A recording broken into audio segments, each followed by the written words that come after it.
Bonjour tout le monde et bienvenue sur ma chaîne. Aujourd'hui on va parler de la marque Makeup Revolution. Comme vous savez tous, Makeup Revolution c'est une marque d'Angleterre qui fait des make-up, des produits de beauté à très bon prix. Dernièrement, vous avez peut-être vu toutes sortes de collaborations avec Emily Noël ou bien avec Petra. Elles ont sorti des palettes soit pour les yeux, enfin principalement pour les yeux, mais aussi pour le teint, un combo. Surtout Emily Noël a sorti une palette où elle intègre aussi des fards à paupières, mais aussi des blushs, il y a un bronzer, mais aussi un illumineur. Il y a quelques temps, j'ai fait une commande, j'ai eu une poussée de motivation, j'ai voulu tester leurs produits. Et du coup, en mai, je pense, si je ne me trompe pas, j'ai passé une commande avec des produits un peu pour tout le teint. Fond de teint, anti-cerne, yeux. Je me suis surtout concentrée sur les yeux parce que j'aime beaucoup les fards à paupières. Et je m'en rappelle, je sais pourquoi j'ai eu une motivation à part. C'était le moment où, à partir des 15 €, ils offraient la palette de 1 million. Donc du coup, je me suis dit, ah bah c'est l'occasion parce que je voulais tester la marque. Et en plus, la palette, et c'était très très joli, je vais vous la montrer tout à l'heure. Et en plus, comme je voulais des frais de port, frais de livraison gratuits, mais du coup j'ai fait une commande un peu plus grande. Je me rappelle plus exactement si c'était à partir de 35 € on pouvait avoir la livraison gratuite. Donc du coup je me suis un peu permis aller un peu plus loin et j'ai pris plus d'objets. Nous allons commencer par le teint, et plus exactement par le fond de teint. J'étais très curieuse de voir ce que ça vaut ce type de fond de teint sous forme de stick. Moi je me suis prise deux teintes, F6 et F4, et je peux vous dire que c'est des teintes beaucoup trop claires pour moi. Mais j'ai quand même réussi à faire marcher un des deux, peut-être pas maintenant après l'été quand j'ai quand même un peu bronzé, mais pendant l'hiver, c'est une teinte approximative pour l'hiver. Donc je vais vous montrer le F6, c'est plus une teinte orangée, alors que le F4 c'est plus une teinte rosée, mais elles sont très claires. Ce que je peux vous dire par rapport à ce fond de teint, c'est que c'est un fond de teint très crémeux que je considère qu'il ne fonctionne pas pour tous les types de peau. Moi j'ai une peau mixte et c'est très difficile de faire marcher parce qu'il est très crémeux. Donc du coup il a tendance à bouger, et avec le sébum en plus qui apparaît pendant la journée, ça tient moins bien en place. J'ai vu récemment une vidéo de Emily Noël justement qui a essayé ce produit et qui disait que pour les teints mixtes ou grasses, il faut le poudrer. Donc du coup j'ai essayé, mais je suis quand même pas très convaincue. Je trouve que c'est un fond de teint qui a un super beau rendu dans les photos, mais dès qu'on s'approche, dès qu'on regarde dans le miroir, on le voit à la surface du visage. Personnellement, je trouve que sur ma peau, ils se font pas comme un fond de teint liquide par exemple. La façon dont je l'utilise, c'est de faire des traits sur le visage, comme ça. Sauf que j'ai l'impression que ça, même s'il est très crémeux, j'ai l'impression qu'avec une brosse comme celle de Real Techniques, celle de Buffing Brush, comme ceci, j'ai l'impression qu'il faut tirer la peau. Et je vais vous montrer. J'ai l'impression que les endroits où on met la matière, c'est très bien, ça couperait très bien. En revanche, là où il n'y a pas la matière initialement, il faut tirer un peu la peau. Et ça, je trouve pas agréable.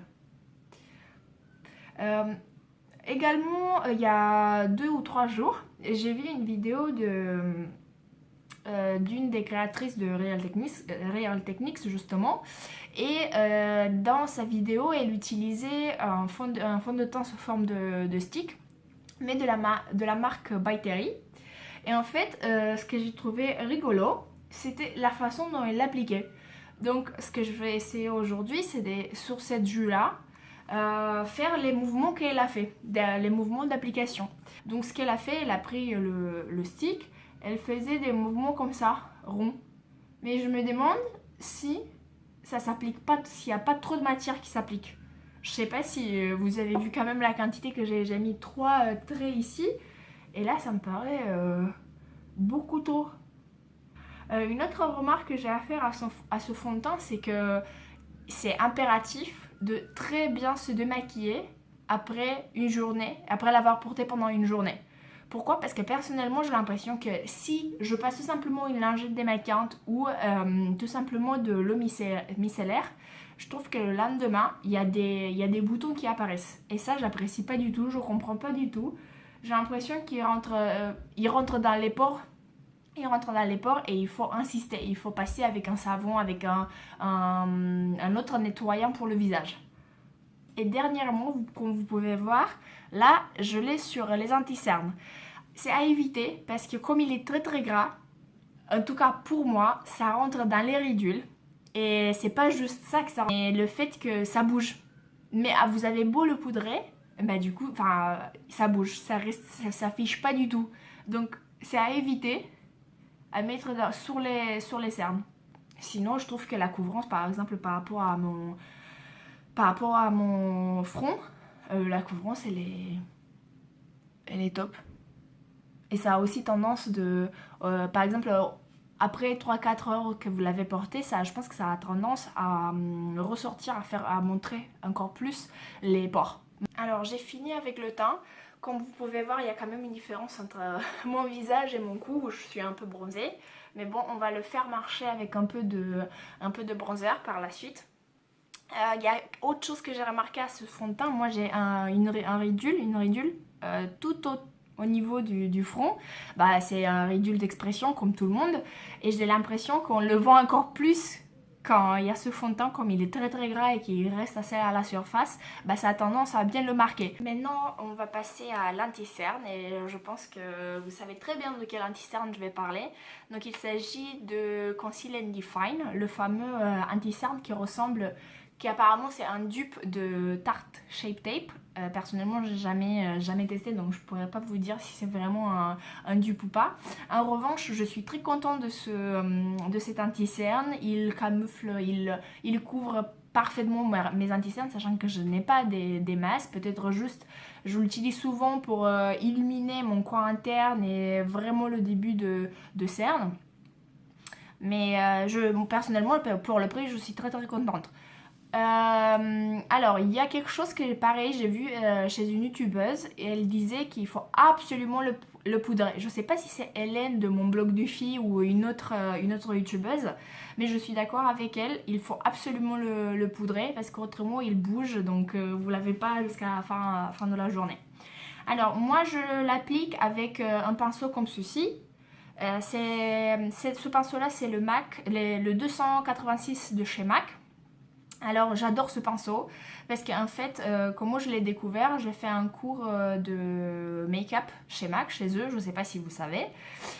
Mais ils proposent des cours et en fait pendant le cours où le make-up artiste il m'expliquait ce qu'il faut faire, il m'a montré sur une moitié du visage et moi j'ai dû répliquer sur l'autre moitié. Du coup il m'a montré comment il faut appliquer l'anti-cerne avec ce pinceau et en fait c'est excellent parce qu'on utilise peu de quantité et c'est très très efficace. Donc c'est ce que je vais faire actuellement. Je prélève un peu sur mon pinceau. Et ensuite, je vais l'appliquer au coin interne. Et avec le reste, je blende bien ici. Et le reste, je vais descendre vers mon cerne. Comme ça, vous n'utilisez pas énormément de matière et ça couvre juste pile poil ce qu'il faut, ce dont vous avez besoin. Après, si vous avez besoin plus loin parce que votre cernes sont beaucoup plus bas, je pense que vous pouvez tirer la matière plus bas. J'avais fait aussi hors caméra le deuxième anti-cerne et en fait je me suis rappelé que d'une, je vous ai pas dit la couleur de mon anti-cerne, donc c'est le C5. Et je trouve que c'est assez clair pour ma peau. Et de deux, je n'ai pas de base pour les fards à paupières. Donc du coup, je vais appliquer légèrement cet anti-cerne donc sur les paupières mobiles pour neutraliser d'un côté les rougeurs et de l'autre côté pour faire tenir plus longtemps les fards à paupières. Alors par la suite je vais poudrer tout mon fond de teint et comme je n'ai pas de poudre de chez Makeup Revolution, je vais utiliser une poudre quelconque. Dans mon cas c'est une poudre de chez Bourjois. Très rapidement je vais l'appliquer avec un pinceau super fluffy comme ça, très gros. Dans mon cas je l'applique avec un Kiko. Je pense que je l'ai eu pendant les soldes d'hiver ou quelque chose comme ça, donc je sais pas du tout si vous allez retrouver toujours le retrouver. Je trouve qu'il fait très bien le job. Pour l'anti-cerne, pour être plus précis, je vais utiliser tout simplement notre pinceau de Real Techniques qui s'appelle le Contour Brush. Je vais faire ça très rapidement. Je vais faire attention que la matière elle est bien lisse sous mon œil. Et ensuite, je passe rapidement et je passe aussi au-dessus pour fixer l'anti-cerne. Alors pour la partie bronzage et blush, malheureusement je n'ai pas acheté cette fois-ci. Il y a un bronzer qui m'intéresse beaucoup chez Makeup Revolution.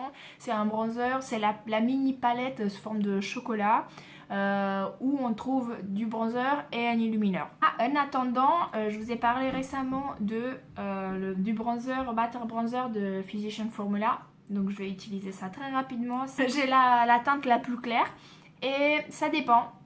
Parfois elle peut être trop claire. Quand je suis bronzée, ça peut être très clair. Mais en revanche, en combinaison avec ce fond de teint, je sais pas si vous pouvez voir, mais en combinaison avec cette couleur de fond de teint, elle ressort. Le front on peut aussi. Pareil de l'autre côté.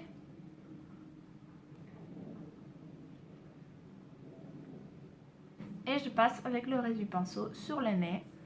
Comme ça, ça donne une touche bronzée naturellement. Une petite touche de blush. Cette fois-ci, c'est celui de Kiko. Ça date, ce blush date. C'est Moondust, la teinte 02 Fairy Mauve. Si parmi vous, vous avez ce produit-là, moi je le trouve super sympa.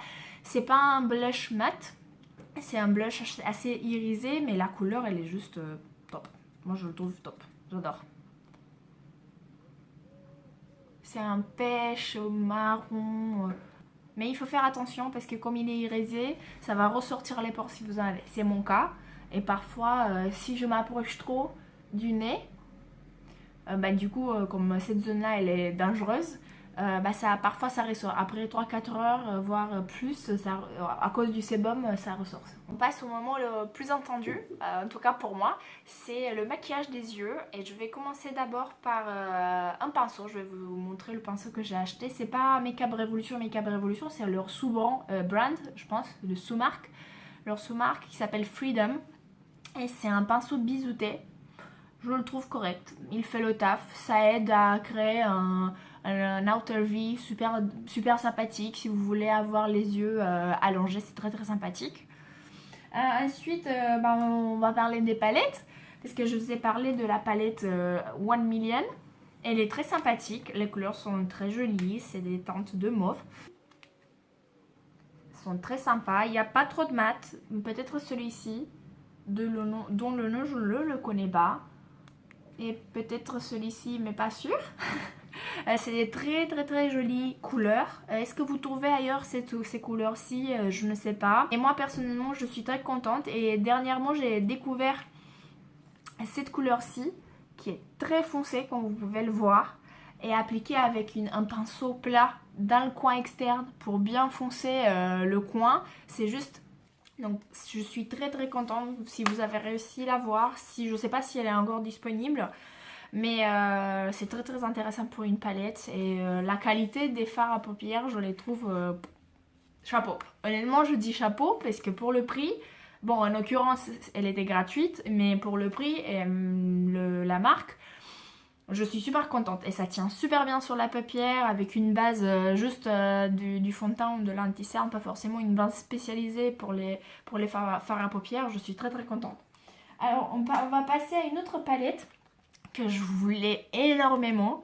C'est de la marque Revolution Pro. Du coup, dernièrement ils ont changé ou ils ont sorti une nouvelle gamme dans leur marque, la partie Pro. Et en fait, pareil, les couleurs sont juste top. Et je ne sais pas si vous voyez, La couleur dont je vais vous parler, c'est celle-ci. C'est un lilas qui capte la lumière. Incroyable.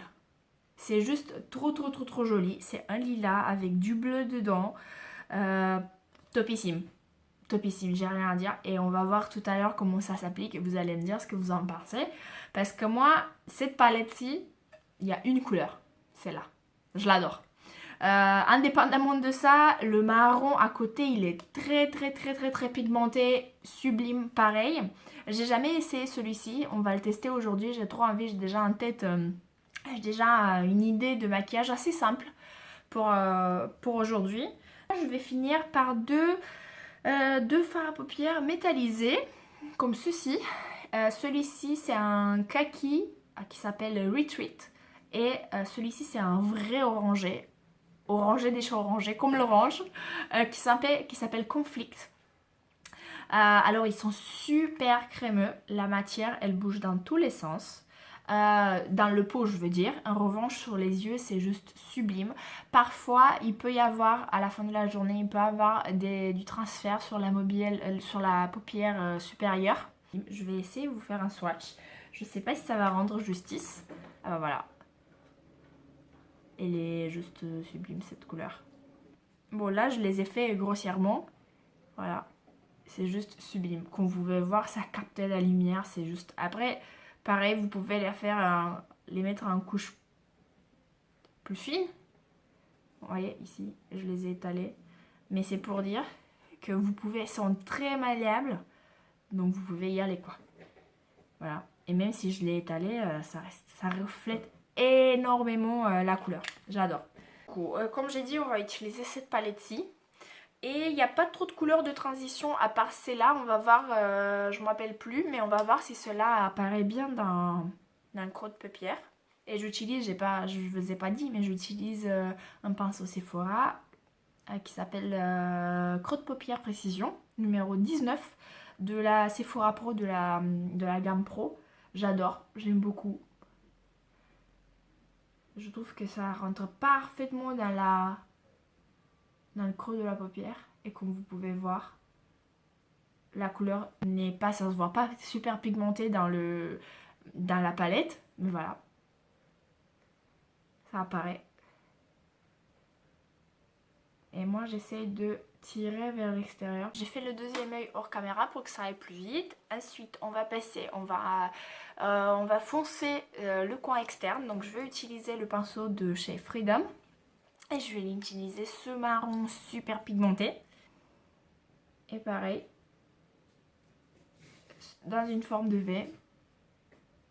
Et vous voyez, ça se voit direct. Je reste beaucoup plus bas que la couleur que j'ai appliquée initialement. Et je vais rendre le coin externe un peu plus foncé. Moi je suis très contente. Je vais juste reprendre le pinceau que j'ai utilisé antérieurement pour juste flouter les bords, pour ne pas avoir de démarcations, vous savez très bien. Et voilà. Ensuite, bon, je m'approche, j'ai fait le deuxième œil, vous pouvez voir le contraste et la dégradation entre les deux couleurs qu'on a appliquées tout à l'heure. Si besoin, n'hésitez pas de revenir toujours et reprendre le pinceau initial et flouter les bords. Voilà, bon, avec un pinceau plat, celui-ci c'est un no-name, mais je peux vous dire qu'il a fait grave le taf. Celui-ci, ça attrape super bien la matière, surtout pour les fards à paupières qui sont irisés, qui ont des pigments un peu plus gros que quelque chose de mat. Donc du coup, je vais venir prendre cette couleur-ci. C'est un mauve.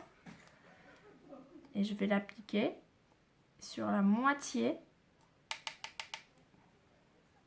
de mon œil. Je vais utiliser, là, vous pouvez voir, il y a un peu de mauve qui ressort. Il n'est pas très pigmenté et il y en a beaucoup qui tombent. Bon, celui-là, il est moins bien que ce que je m'attendais. Peut-être le pinceau n'est pas adapté. Je vais essayer avec un autre. Également un pinceau plat. Celui-ci, c'est un pinceau de chez Elite. Il faut l'utiliser dans un creux de paupière. Celui-ci il s'applique moins bien, comme vous pouvez voir. Mais bon, à la caméra, je sais pas ce que ça donne. Ça reste quand même une très jolie couleur. Je pense que c'est pas forcément le meilleur pinceau avec lequel il faut appliquer. Ensuite, alors j'utilise l'éponge de chez Sephora ou peu importe pour nettoyer mon pinceau. Et on va venir prendre cette couleur-ci qui reflète la couleur comme pas possible. Et d'ailleurs, je sais pas si vous voyez, une petite parenthèse, mais celui-là, là, on dirait que c'est là comme on le voit. C'est un marron bidon, mais pas du tout. Si vous êtes plus attentif, il y a des reflets verts, vert et mauve dedans. Et il est juste sublime. Je sais pas si vous voyez. Du coup, j'ai ramené le fameux Fix Plus de chez MAC. Moi, j'ai la version toute petite. Mais je pense que je vais utiliser un autre produit qui se ressemble. C'est un spray pour fixer le maquillage. Mais c'est dans le même optique que le Fix Plus. Sauf que ça vient de la marque Avon. Et sûrement, vous m'avez entendu parler de cette marque à ongles. J'apprécie énormément cette marque. Et je trouve que leurs produits sont très très bons. Et pour être honnête avec vous, ce spray, il est tellement collant que je préfère l'utiliser pour les fards à paupières et pas forcément pour le visage pour fixer mon teint. Je fais tout simplement des pchits comme ça. Je reprends la matière et on va venir l'appliquer. Ah, est-ce que vous voyez ?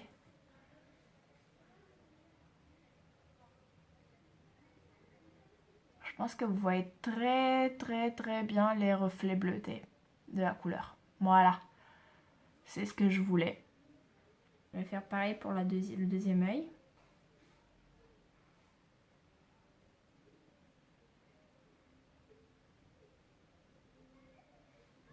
Il est top. C'est assez que ça vaut pas le coup de l'appliquer. Ça vaut le coup parce qu'on voit très bien le côté lilas de la couleur. Mais on voit aussi très bien tous les reflets bleutés. On les voit très bien, je dirais. Alors je vais juste rapidement venir avec la couleur d'avant, juste pour mélanger les couleurs. Donc c'est le mauve, ici. Juste pour tapoter. Juste pour qu'on n'ait pas de démarcation trop évidente entre les deux couleurs. Je sais pas ce que vous en pensez. Mais moi je trouve la couleur très très jolie. Je vais prendre rapidement aussi un pinceau crayon cette fois-ci. Celui-ci c'est celui de Zoeva, numéro 230. Et je vais venir prendre la couleur foncée que j'ai utilisée, le marron. Je vais le poser un ras de cils.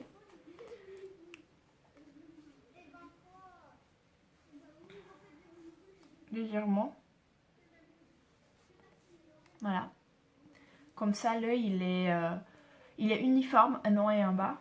Après vous pouvez rajouter, même pour smoker encore plus, pour faire un effet fumé, vous pouvez rajouter la couleur de transition qu'on avait utilisée initialement. Je vais appliquer très peu de mascara. Ce n'est pas un mascara de Make Up Revolution, c'est un mascara de la marque Avon. Très rigolo d'ailleurs. Je ne sais pas si vous avez déjà vu ce style de mascara. Et ensuite on le sort et la brosse est comme ceci.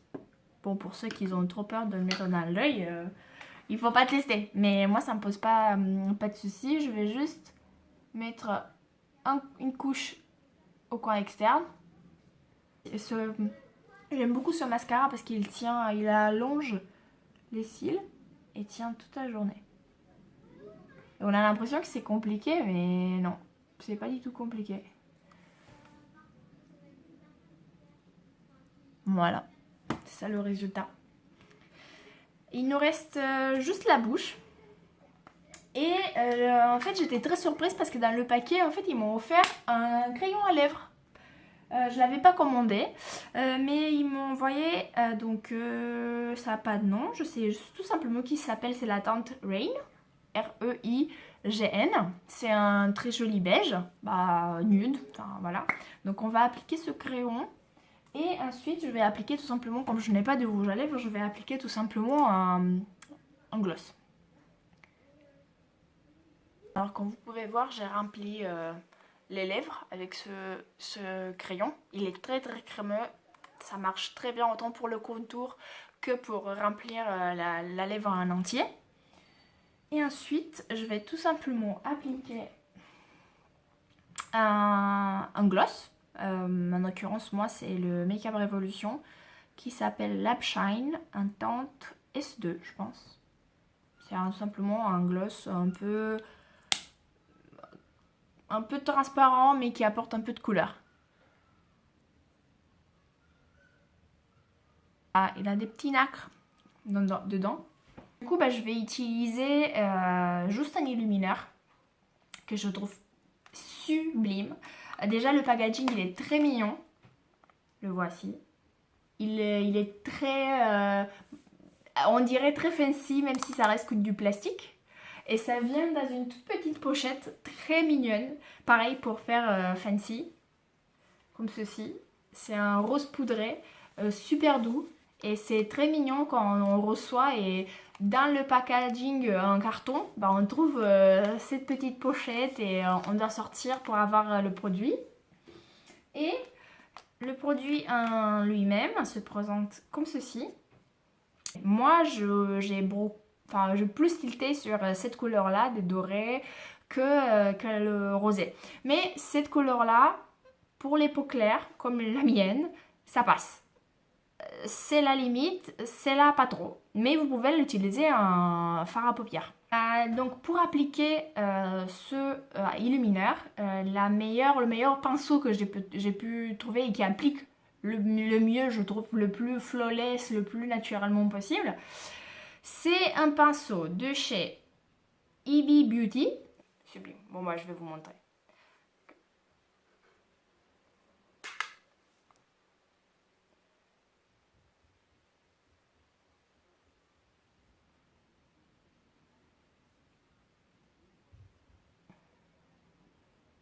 On voit quand même une différence de la lumière, voilà ici. Et voilà.